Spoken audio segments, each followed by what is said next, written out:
Tiger Guts, mga baby cray, bilang na ito.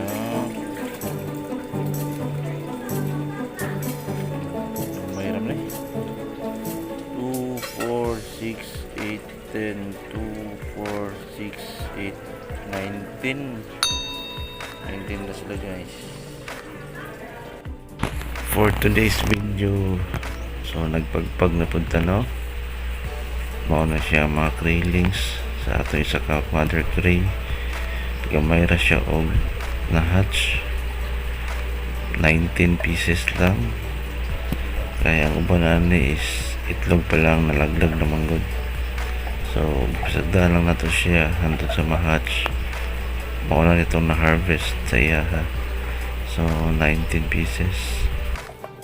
Mana to plastar ani sa nursery area, nakakita na puntang buried crayfish guys. Isa pa tayong buried guys, gandang kanin pagdirilan taman. See you sa next video. Happy Crayfish Farm.